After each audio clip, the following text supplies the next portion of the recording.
1934, a photograph was taken here which epitomised the extraordinary influence of one of the most provocative and uncompromising thinkers of the 19th century. It's an image of Adolf Hitler standing next to the bust of Nietzsche here in Weimar, where the philosopher lived. With chilling eloquence, this tells us what many Nazis believed, that Nietzsche was the brilliant mind, the inspiration behind the terrifying ideologies of the Third Reich. Yet if Nietzsche had been alive to see it, he would have been appalled.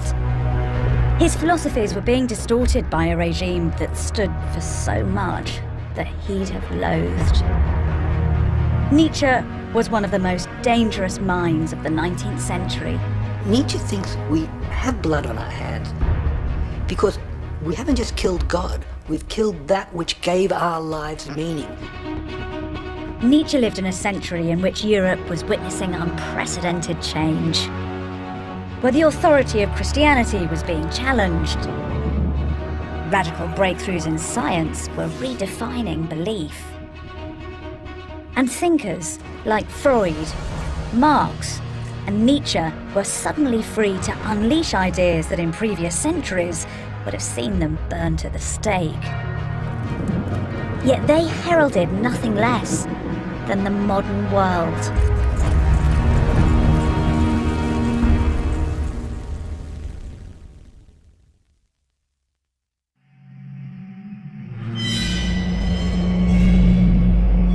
In 1882, one of the greatest minds of the 19th century predicted a crisis. One that he believed would be without equal on Earth, and which would be triggered by nothing less than the murder of God. God is dead, and God remains dead because we have killed him. What was holiest and most powerful of all that the world has yet owned has bled to death under our eyes. Who will wipe the blood from our hands? These are the visceral, challenging words of Friedrich Nietzsche. The crisis that he proclaimed was a wave of disbelief in Christianity that he predicted would crash through Europe. And the raw, brutal language that he chose to describe this death of God is a measure of just how terrifying he thought the consequence would be. For what Nietzsche saw, with disturbing prophetic clarity, was that without a belief in God, there was no authority for the moral values that had underpinned European society across 2,000 years. He was declaring our freedom from God, our mastery of our own fates. No longer controlled by divine laws, we were now liberated or condemned to create our own values. But what haunted and tormented Nietzsche was his realization that this was a freedom that came at a terrible price.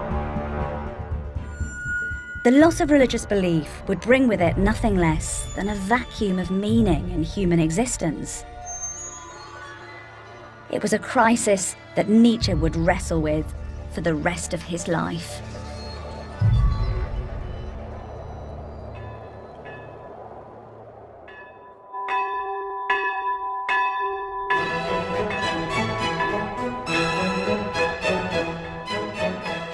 The childhood of the man who would come to call himself the Antichrist was, with no little irony, one infused with the joy of Christianity. When Nietzsche was just 9 years old, he heard Handel's Messiah for the first time. And he said he felt he had to join in the joyful singing of the angels on whose billows of sound Jesus ascended to heaven. The man who would spend his life as an adult with a mission to attack everything that Christianity stood for started off in life as the son of a Lutheran pastor here in the very cradle of Protestant Christianity.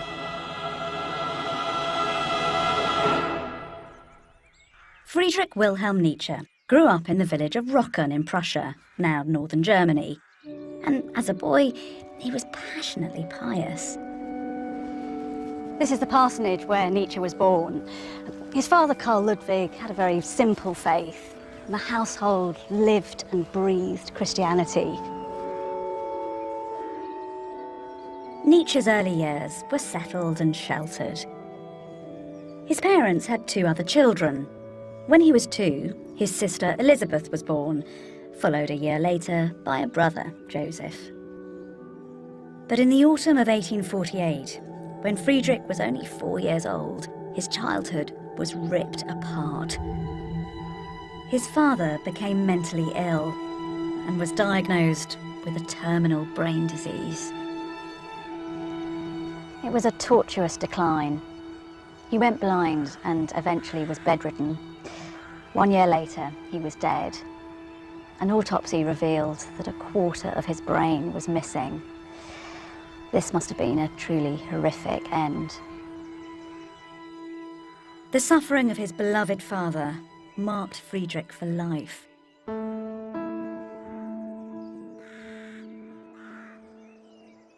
As a teenager, he wrote about his father's funeral in this church where he'd once preached.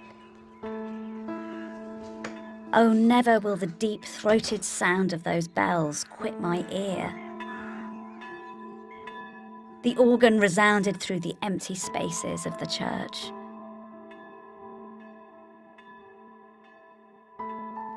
For Nietzsche, the death of his father posed a profound question. Why had this God, whom his father had so loved and to whom he dedicated his life, punished a good man with such torment? It was the start of a journey into doubt that would come to define Nietzsche's life.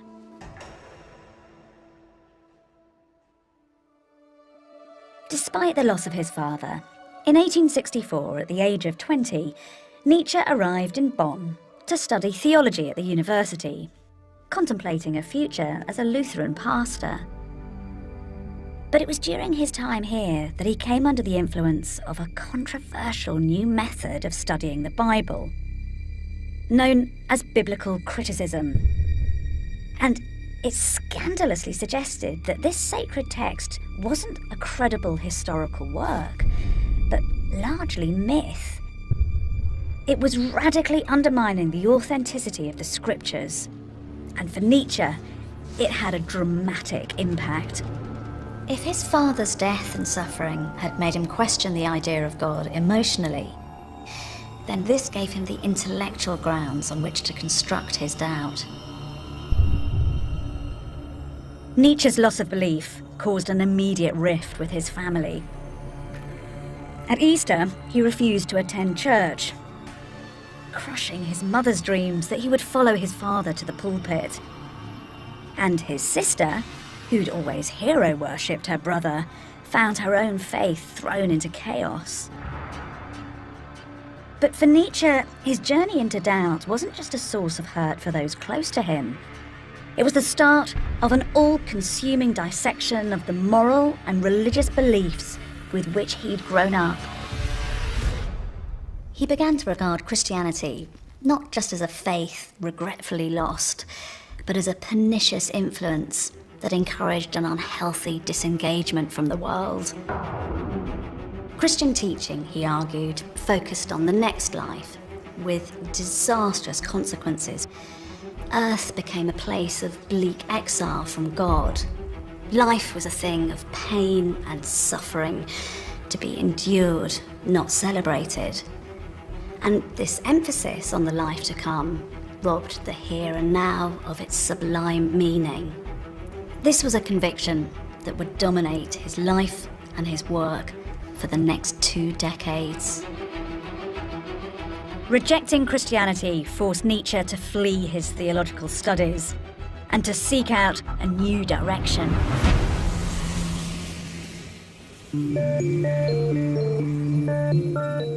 Right from the start, Nietzsche realised that his loss of faith wasn't the path to a life of contentment. In 1865, Nietzsche wrote to his sister and said, "If you wish to seek peace of mind and happiness, then believe. If you wish to be a disciple of truth, then investigate." Nietzsche was living in an age dominated by the rise of science, where the search for objective truth was all-consuming. But what Nietzsche saw with searing clarity was that the triumph of objectivity deprived humanity of something fundamental. Without Christianity, there was no set of binding moral rules by which we could all live. There was no solution to man's fear of death.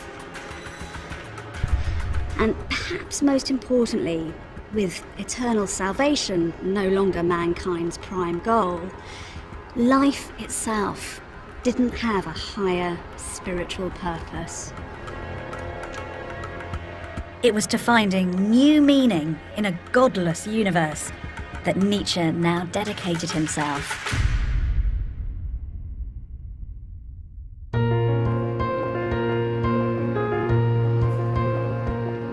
And his first glimpse at an answer came at the age of 21. He decided to become a student of philology, the study of the ancient civilizations and the philosophies of Greece and Rome. And he was in a bookshop when he came across a work that would influence the way he thought and acted for the next decade. It was called The World as Will and Idea, and it was written by a German philosopher called Schopenhauer. As he read it, Nietzsche was transfixed. Schopenhauer was an atheist who'd also grappled with the purpose of life, but his conclusions were beyond pessimistic. Faced with the problem of life's endless sufferings, Schopenhauer's bleak conclusion was that it was best never to be born at all. He argued that human beings were in a state of constant desire. If we didn't achieve these desires, then there was discontent. And even if we did, then discontent would set in anyway. His solution was to face up to the fact that fulfillment is impossible. He encouraged us not to strive for happiness in order to avoid the anxiety and trouble in trying to achieve it. The happiest man, he said, is the one who gets through life with the minimum of pain.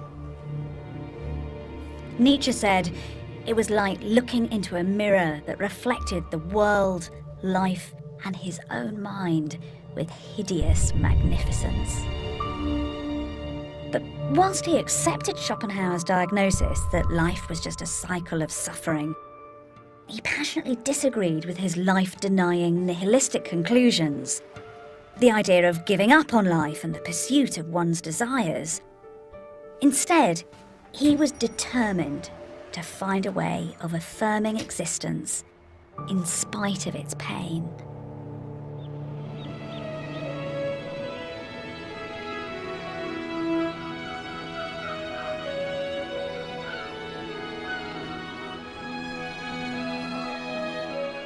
In 1869, the brilliant Friedrich became a professor of philology here at Basel University at the age of only 24, the youngest in its history. With his first book, which he wrote while he was here, he began to gain a reputation as a radical and subversive thinker. In his work, which he called The Birth of Tragedy, he started to grapple with the issue of how to deal with suffering in a world devoid of God. And for inspiration, he turned to the ideas of the Greeks and a new focus of his devotions, the German composer Richard Wagner.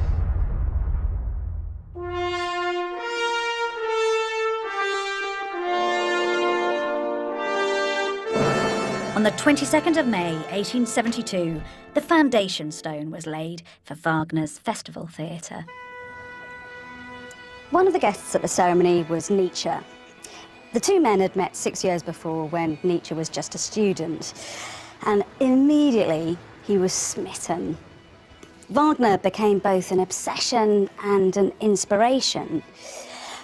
Nietzsche would come to believe that in Wagner's work he'd glimpsed what it was that made life itself worthwhile, art, and that the greatest art form of all was music.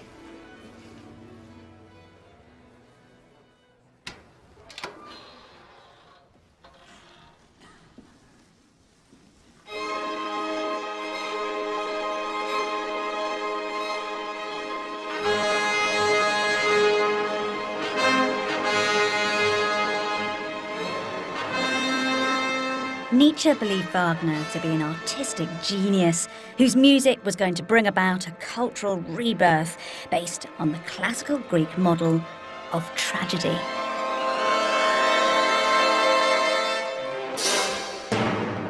It was an art form that Nietzsche was convinced could transform a world full of suffering into something beautiful and meaningful. How did Nietzsche come to write The Birth of Tragedy? I mean, what was he trying to do with this book, do you think? Nietzsche wrote The Birth of Tragedy after a series of incredibly intense conversations with Wagner. Wagner was developing a revolutionary theory of art, where art could transform society. Nietzsche wanted to provide the philosophy for that. He found in Greek tragedy a model for that thinking. Greek tragedy tells these extremely visceral stories of human beings in conflict, suffering, destructive. Yet it was the dominant genre of thinking about the glory of Greece. Consequently, he found in Greek tragedy a way of talking about the human being today, the human being as a suffering, finding meaning in life, finding the truth. So what is so explosive about what he's putting down on the page? Well, Nietzsche structured his book around an opposition between two Greek gods, Apollo and Dionysus. Apollo stood for light, for the truth of logic, for control. And since the beginning of Germans' love of Greek, they associated Greece with rationality, the beginnings of philosophy. But Nietzsche decided he wanted to focus more on Dionysus, the figure who confuses boundaries, who discovers ecstatic group activity, dancing, wildness, the visceral feelings. And he made that the center of his tragedy. So he was standing against philosophy, against his own subject, against that sense that logic is the way to truth.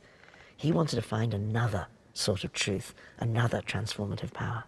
But how does he think that Dionysus, with all his darkness and, as you say, chaos sometimes and loss of control, how is that going to help mankind? Nietzsche was reacting against the dominant German intellectual tradition, which focused on the individual hero, the Oedipuses, if you like. And they saw that the individual who suffered could somehow transcend themselves through suffering, a very Christian message. Nietzsche reversed that and saw instead that the individual somehow lost themselves in the collective and found in a group experience an ecstatic, transformational experience. And that's what he saw in Wagner's music, and that's what he saw in tragedy. So that somehow the suffering that was everybody's condition was transformed through this ecstatic experience into an affirmation of life. This life, here and now. It's a bit like that sense of a rock concert. Okay, the idea that you somehow lose yourself in this great ecstatic collective experience. And one should never forget that opera in the 19th century was the rock music of its time, and Wagner was the rock icon of his day. And Nietzsche believed that's a way that society could be transformed, through a sense of the collective experience from which you could go out and change the world. Wagner's theatre was a temple to his brilliance, but it was also the place where Nietzsche fell violently out of love with his hero. When Nietzsche came here to watch a performance of Wagner's opera The Ring, he hated what he found. Rather than a place of revolution, the theatre was stuffed with the great and the good of Europe. And the man that he'd revered as a radical, who he thought would catalyse the birth of a brave new world, was just the hero of a self-satisfied festival of opera, revelling in his own glory. Nietzsche stormed out of the theatre mid-performance. It marked the beginning of the end of their friendship, and a new phase in Nietzsche's philosophical quest.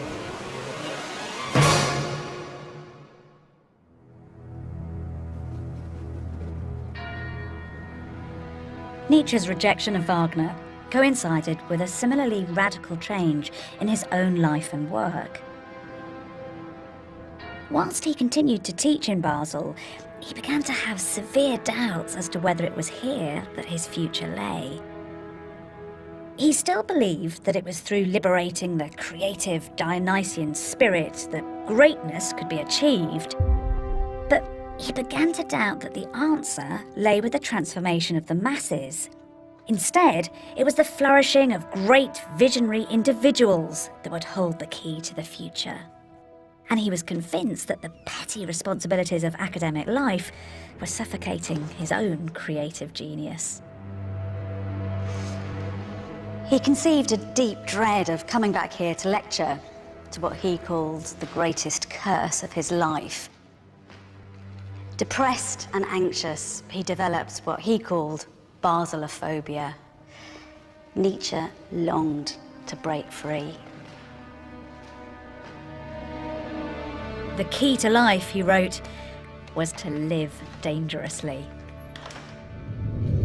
On the 2nd of May, 1879, he resigned his professorship. As Nietzsche left Basel, he was gripped by debilitating ill health. Since childhood, he'd been plagued by violent stomach pains and blinding headaches.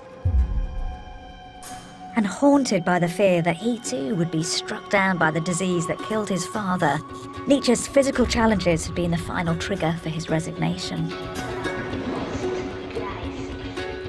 Although his doctors warned that excessive reading and writing would cause him to go blind, nothing was going to stop his pursuit of a life of philosophy.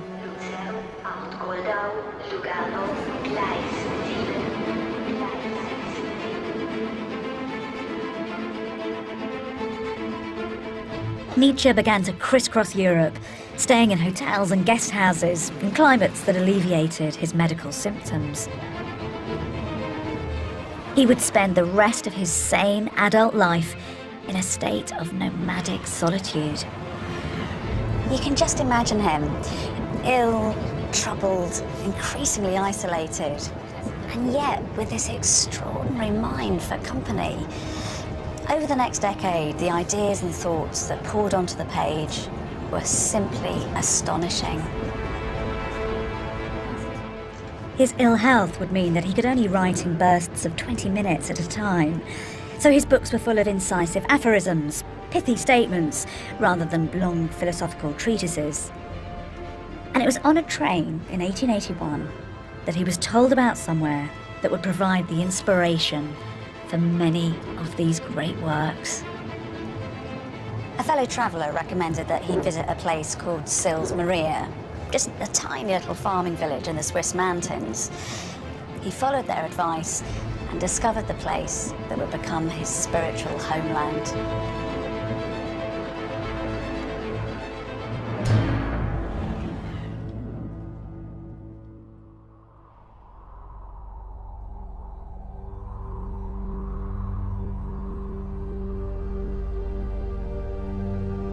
On Monday, the 4th of July, 1881, Nietzsche fell in love at first sight with Sils Maria. Its mountains and forests inspired his most life-affirming ideas. Its beauty reinforced for him the sheer magnificence of existence. And it was on one of his walks here, a month after he'd arrived, that Nietzsche had what he believed was the most important thought he'd ever conceived. He was walking by this lake when he stopped next to this rock and suddenly had a vision. This was a thought experiment that Nietzsche believed would help us all to analyse every action, every decision of our lives, so that we could live those to the full. This was his question. If a demon were to whisper in your ear that you had to live your life as lived time and time again throughout eternity, with all the pain and with all the greatness, would you fall to the ground and gnash your teeth and curse that demon? Or would you say that he was a god and that his utterances were divine? It was an idea that became known as the eternal recurrence of the same, and it formed the very essence of Nietzsche's attitude to life, to both its joys and its hardships. Nietzsche believed that even though we all have things that we might consider failures, the breakup of a relationship or the death of a loved one, we should be happy to relive those events too. Just as a pianist learns to master improvisations, so we should learn to incorporate mistakes and imperfections and sorrows into the beauty of the whole.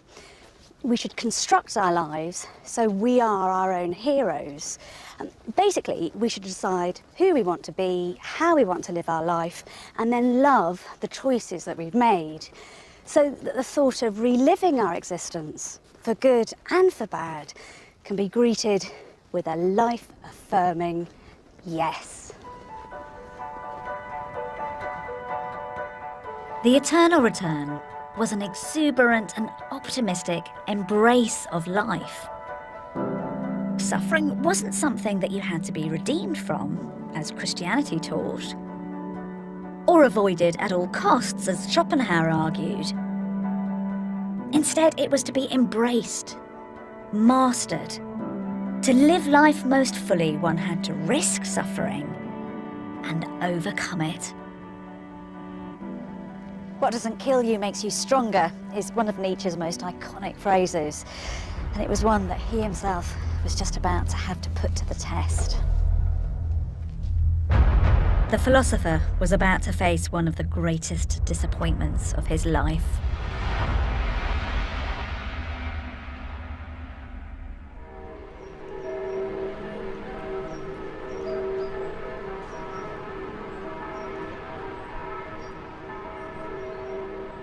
It was in the beautiful town of Lucerne that in the spring of 1882, Nietzsche contemplated abandoning his life of seclusion for a life of love with a woman he was entranced by. Her name was Lou Salome. She was 21, Russian-born, clever, beautiful, and fascinated by his ideas. Nietzsche was lost. Nietzsche and Lou spent hours walking together, discussing philosophy, absorbed in their own world. And Nietzsche brought her here, to what was known as the Lion Garden in the centre of Lucerne, to propose. He'd already asked for her hand in marriage once before through his friend Paul Ray, and she'd refused. Convinced that Ray hadn't done the job properly, Nietzsche was determined to try again. But Salome just wasn't interested in a conventional relationship. She was feisty and original and had no intention whatsoever of being trapped in a life of Victorian domesticity, and so she'd pledged never to give herself to a man. So when Nietzsche proposed for a second time, the answer was still no.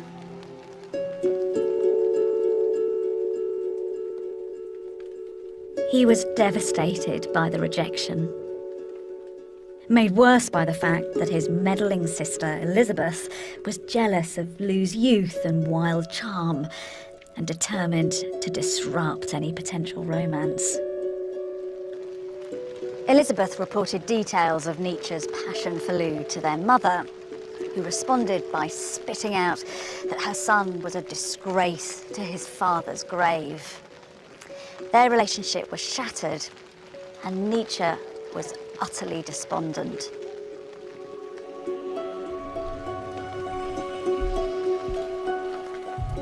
What followed was one of the most miserable periods in his life, but one in which he had the chance to test his own philosophy of suffering.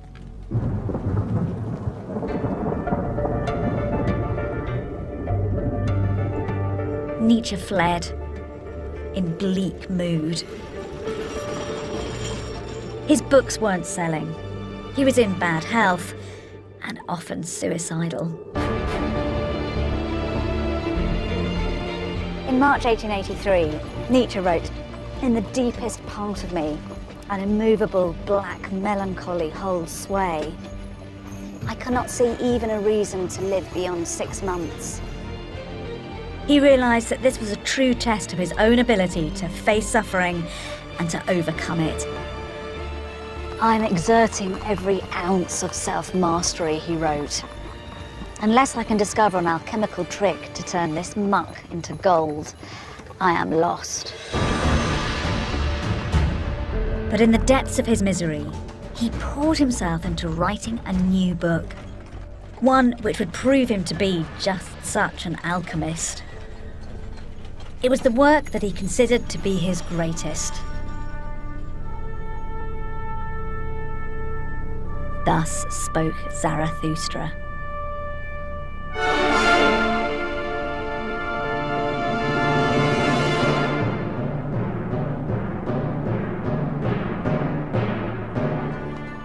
Zarathustra had huge impact.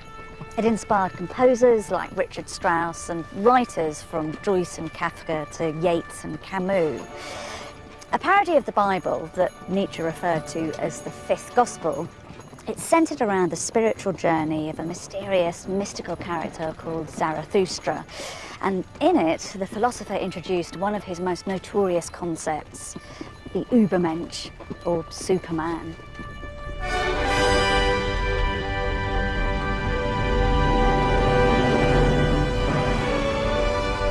The book is a parable on the importance of self-overcoming. The imagery is of the mountains, and the figure of Zarathustra echoes Nietzsche himself.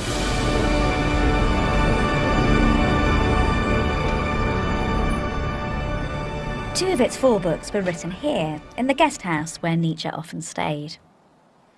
It is remarkable being here, isn't it? Because it's in this room that Nietzsche wrote one of his most groundbreaking and influential works.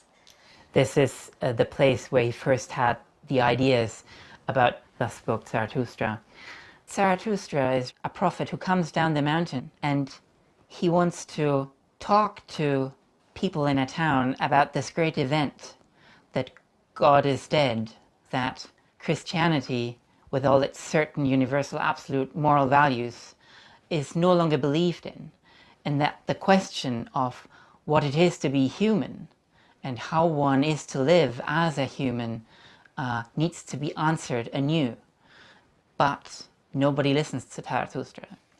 And one of the mechanisms to deliver that is this difficult concept, the Übermensch, the overman or the Superman. Who or what exactly is that? It's easier to say what it is not. It's not a biological concept. It's not some kind of superior human race.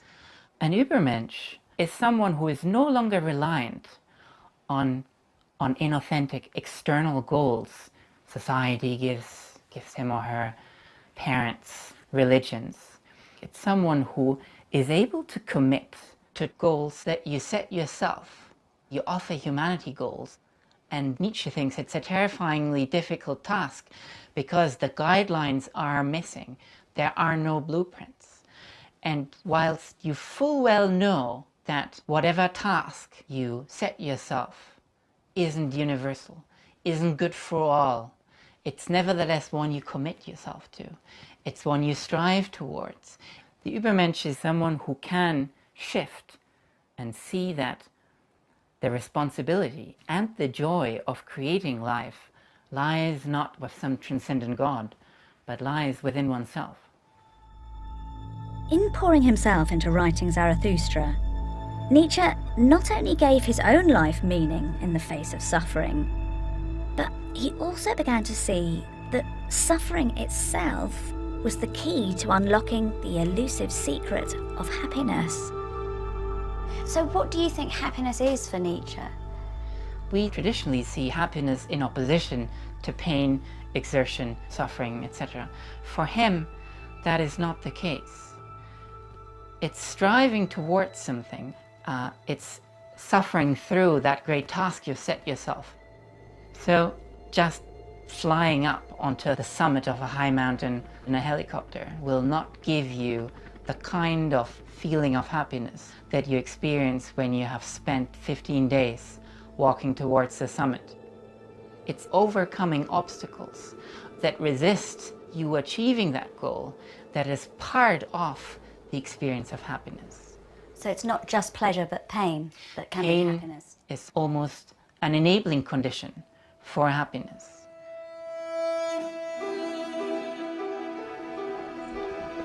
Nietzsche never found love again, but he'd succeeded in transforming his despair into a work whose vision would go on to resonate with generations of artists and thinkers. He'd become a living testament to his idea of the eternal return. And he now turned his attention away from the loss of meaning created by the murder of God to the crisis of values left in its wake.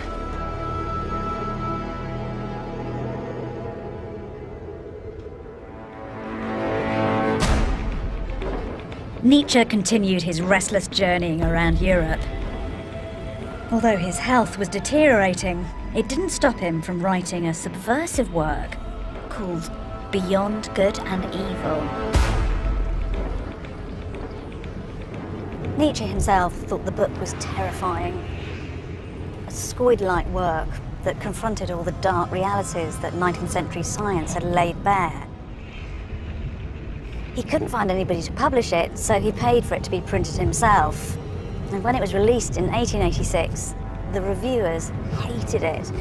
They described it as dangerous dynamite.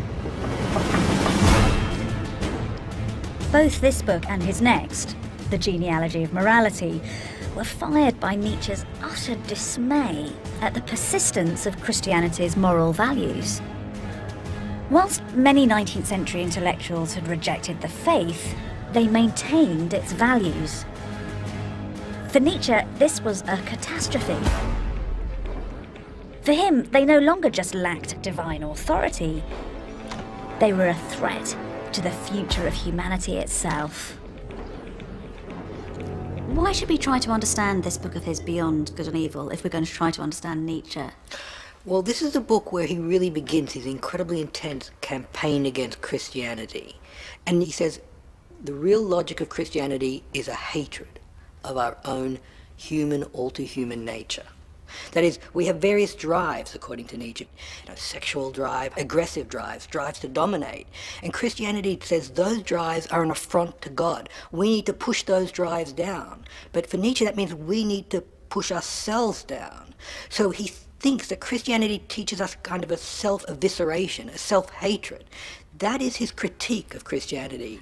And what does he think is wrong with a fundamental Christian moral value? Well, he looks at Christianity and he very disparagingly calls it slave morality. And he calls it slave morality because he thinks it's a morality that is focused on the worst off. That is, the slaves of ancient Rome, who were the weak ones and needed a religion that gave them a sense of meaning, a sense of power. But they had no power in this world, so they try to, he says, and he puts it so powerfully, they lie their weakness into a strength. So he thinks these Christian values, humility, poverty, meekness, he thinks these are values that make it safe for the weakest in society. But he thinks eventually, when these values triumph and become everyone's values, they inevitably make forward mediocrity. But his criticism of the weak really troubles me, because these are works that have no time, it seems to me, for the weak, for compassion. Yeah, it's not that Nietzsche thought we should step on the weak. What he thought is we shouldn't be obsessed with the weak. And that's so strange to us, because we think, and what's wrong with compassion? But he did have a problem with compassion. Is this one of the reasons that he's so anti the emerging isms of the day, so socialism, communism? Well, a lot of communists, a lot of socialists may no longer believe in God, but they still have this core Christian value of compassion.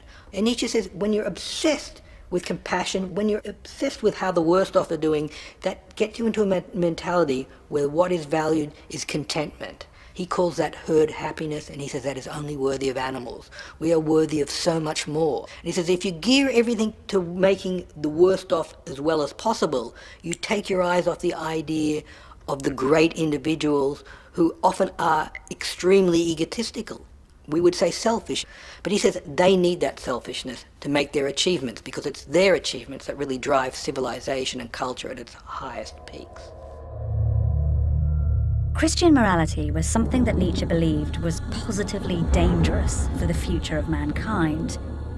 If humanity was to survive, it needed the great individuals, the very geniuses that he thought the slave morality of Christian culture was holding down.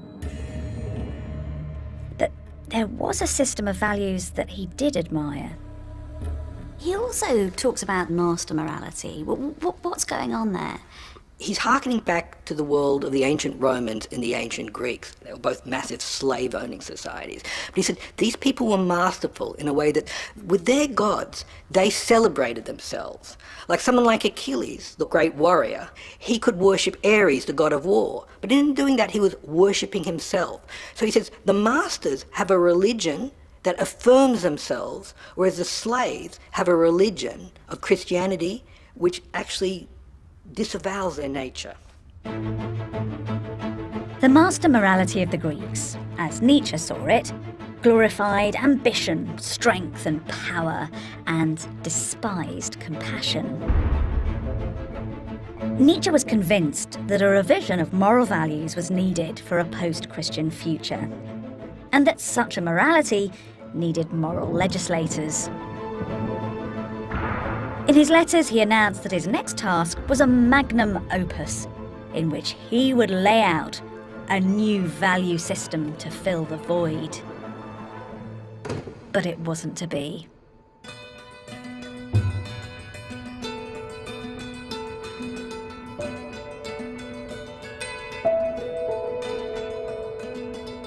In April 1888, Nietzsche moved to Turin. This would be his home for the rest of his sane life. When he arrived here, he was at his most brilliantly productive. In an almost constant state of euphoria, he produced 4 books in a year. And as he walked through the city, he said he felt like a god. But it was in the beauty of this Italian city that Nietzsche's mind began to decay. And it's in the letters he wrote at the start of 1888 that the very first signs of his madness can be glimpsed.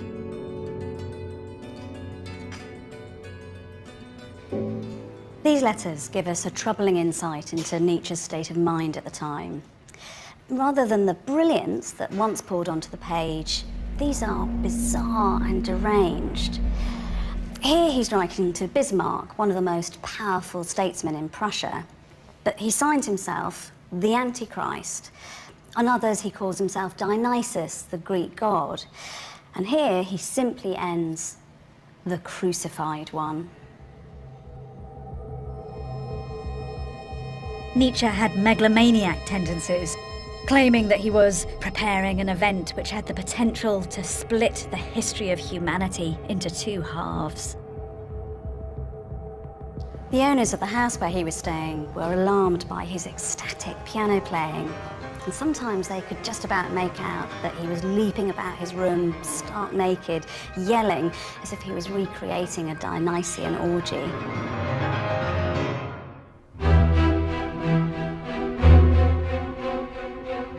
Events came to a climax in one of Turin's piazzas. Nietzsche saw a coachman thrashing his horse with a whip. He flung his arms around the animal's neck and, with tears streaming, collapsed to the ground. The final sane act of a man who'd spent his life criticising the weakness of human compassion was one of profound pity. 7 days later, he was incarcerated in an asylum in Basel.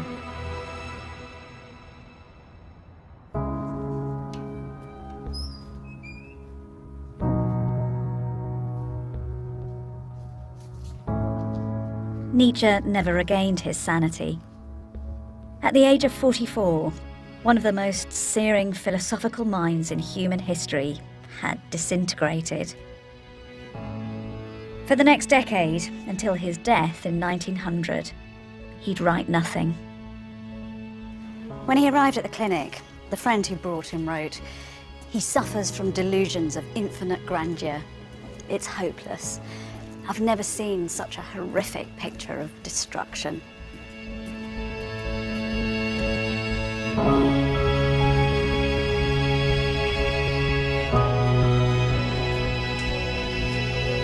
No one knows exactly what caused Nietzsche's descent into madness. But while Nietzsche's mind collapsed, his work started to take on a life of its own.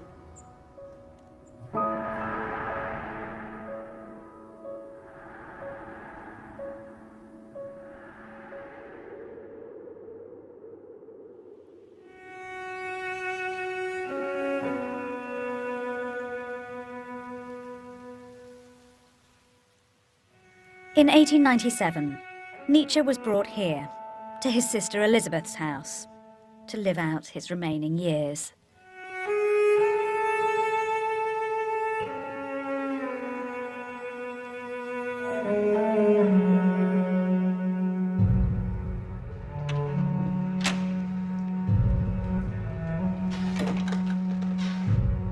Declared clinically insane, until his death, Elizabeth would be his sole carer. While Nietzsche lived here, Elizabeth treated her brother like an attraction in a sideshow. She invited visitors in to stare at him, and she held soirees for his disciples, while his disturbed groaning could be heard from upstairs. Today, the house is a shrine to Nietzsche, created by his younger sister, who dressed him in white as if a prophet. Yet its pristine rooms are chillingly devoid of any trace of his personality. Elizabeth collected together Nietzsche's writings, including notebooks for an unpublished masterwork that Nietzsche had planned before his mind shut down. Notebooks he'd never intended the world to see. What exactly is it that we're looking at here? So here we're looking at two notebooks of Nietzsche's in which he's working up to this great work called The Will to Power, a work of tremendous ambition, because what he's attempting, you can see from this notebook here, is a reevaluation of all values. I mean, it's extraordinarily exciting to see this, because here he is trying to overturn the whole of Western morality, because people deep down no longer believe in it, though they're going on like the herd, as he calls most of us, living their lives by it, but there is no longer a God to back it up. So he's saying we need to find a new morality, and that's his fundamental task. Is it as simple as it sounds, the will to power? Is he saying that power is the identifying, organising principle for humanity? He's saying, actually, if we look at how people live and behave and strive, really what they're after in life, from infancy onwards, is power. And therefore, any morality that's going to fit with human nature needs to be a morality that sees power as the goal that we all seek, albeit in very different ways. So it's more than just something, because we've got Darwin at this time with his survival of the fittest, but Nietzsche's taking that idea way beyond what Darwin's saying. He is. Superficially, they sound similar, but in fact, they're profoundly different, and Nietzsche despised Darwin, and he has contempt for any way of living life that simply seeks to preserve yourself and your progeny. And the real difference is that the will to power is concerned that human beings should do more than merely preserve themselves. They should aim for great things. They should aim to be great statesmen or to be great philosophers and design new worlds, as it were. And that might involve sacrificing preservation. That might involve an early death. It might involve leaving no children. For him, the will to power is about seeking the exceptional. But Nietzsche seems to have recognised the flaw in his own idea. Perhaps his last sane act was the decision not to publish what he'd written. Nietzsche was himself against all philosophies that attempted to reduce the world to one principle, whatever that principle might be. And in a sense, his attempt to reduce the world to the will to power was, as he would put it, intellectually unclean. And I think that's why this work ultimately failed, because he realized that he was being untrue to himself. And what clues are in these notebooks themselves that he has given up? Well, I mean, there are small signs. For example, here in this version, he's written a shopping list over these profound thoughts, and here we have the word toothbrush, Zahnbürste. So I think if you start writing shopping lists over your great masterworks, that suggests that you no longer have respect for them. But the work he abandoned was published with devastating consequences. Nietzsche died here of a stroke in 1900, but his death gave Elizabeth the opportunity to appropriate not just the dog days of his life, but his life's work. Elizabeth had hero-worshipped her brother and lived her life in his shadow. Now, as literary executor, she set about publishing Nietzsche's notebooks in a collection entitled Will to Power. Although she worked with various editors, she simply dismissed them if they disagreed with her. Nietzsche's work was edited and manipulated to suit her own political ends. Elizabeth was a supporter of the Nazis and began to court the party's leaders. In 1934, Adolf Hitler visited this house, and she even gave him her brother's walking stick. Elizabeth was so extraordinarily successful in promoting her brother and his works that by the end of the 1930s, Nietzschean thought and themes pervaded German society. And this was disturbingly reflected in one of the most compelling propaganda films of all time.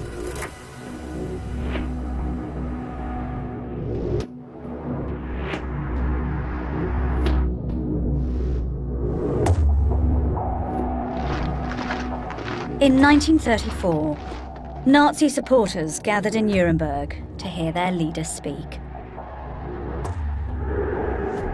It was a moment captured in a film commissioned by Hitler himself. Terrifying, electrifying, the words and rituals of the Nazis echo Nietzschean thought.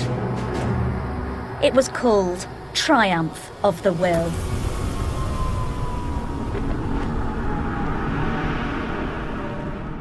The film begins with Hitler descending from the clouds, echoing Zarathustra, and Übermensch coming down from the mountains with his new morality to be greeted by the herd. An Übermensch offering a system of morality in which traditional Christian values are to be inverted. Dass dieses Volk einst nicht verweichlicht wird, sondern dass es hart sein kann. Where the state will exert the will of the most powerful, and the weak and the helpless will be destroyed to generate a greater humanity. Unsere Partei wollte daher kompromisslos die einzige Macht und alleinige Macht in Deutschland. So closely associated had Nietzsche's ideas become with the aims of the National Socialists that one of its most influential thinkers, Alfred Baumler, said, "When we call out Heil Hitler, we greet with the same cry, Friedrich Nietzsche." And yet, had he lived to see this, Nietzsche would have been horrified. His Übermensch wasn't a master of eugenics. He was a symbol of man's potential. His will to power was not a call to nationalism, which he despised, but a recognition of our drive to overcome our limitations. And he was vocally opposed to anti-Semitism. The Nietzsche of the Nazis was a hideous parody.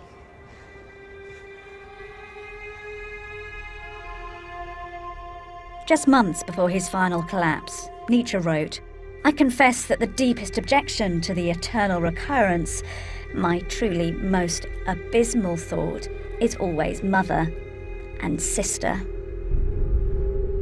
how prophetic his words turned out to be.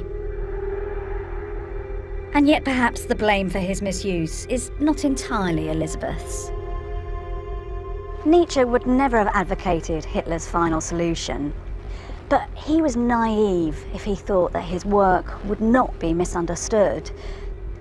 Evil loves nothing better than a void, and the philosopher's clever, ambiguous aphorisms could easily be put to the service of evil. Even when he was entirely sane, Nietzsche said that bad would be done in his name. The sister and the brother must share responsibility for the life that his work took on after his death.